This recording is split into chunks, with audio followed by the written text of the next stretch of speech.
পাকা আমের মালাই ডেজার্ট। এটা খেতে যে কতটা মজা সেটা কিন্তু আপনাদেরকে আমি বোঝাতে পারবো না, কারণ বুঝতে চাইলে আপনাকে বানিয়ে খেতে হবে, আর সেটা দেখে তারপরে কিন্তু বানিয়ে নিতে হবে। ভিডিওটা স্কিপ করবেন না, আশা করি আমার সাথেই থাকবেন।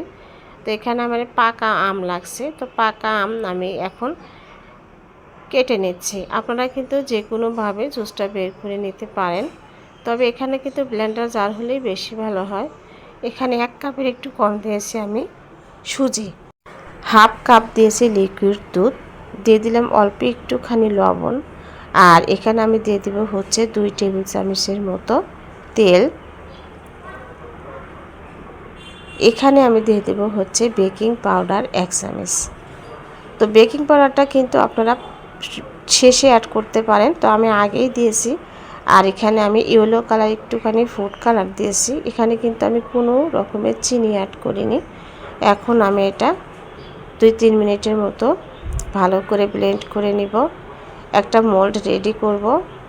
নিচে আমি একটা বেকিং পেপার দিয়েছি, অল্প একটু তেল ব্রাশ করে এটা রেডি করে এর মধ্যেই কিন্তু আমি এটা ভাপিয়ে নেব।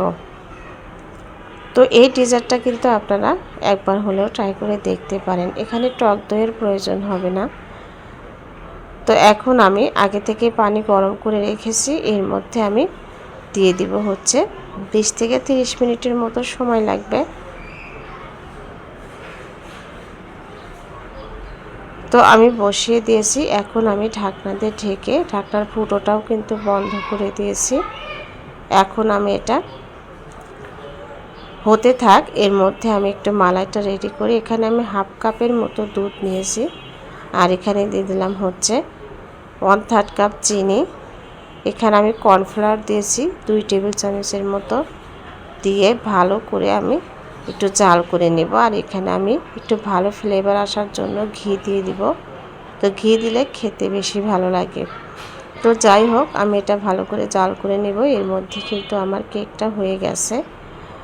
তো আমি এটা মোল্ড আউট করে নিচ্ছি। এখন আমি যে মালাইটা রেডি করেছি সেটা এর মধ্যে ঢেলে দিব। আপনারা কিন্তু মালাইটা আরেকটু ঘন করে নিতে পারেন, তো আমি একটুখানি পাতলা করে নিয়েছি। এখন ঢেলে দেওয়ার পর এভাবে আমি কেটে নিব। কেটে নেওয়ার পরে নর্মাল ফ্রিজে রেখে দিব, আর কিছু আম কেটে পরিবেশন করব। এটা খেতে যে কি মজা আপনাদের বলে বোঝাতে পারবো না। খুবই মজা, মনে হয় শুধু খেতেই থাকি। ধন্যবাদ সবাইকে। একবার বানিয়ে খেয়ে দেখবেন, আশা করি আপনাদের অনেক বেশি ভালো লাগবে। ধন্যবাদ।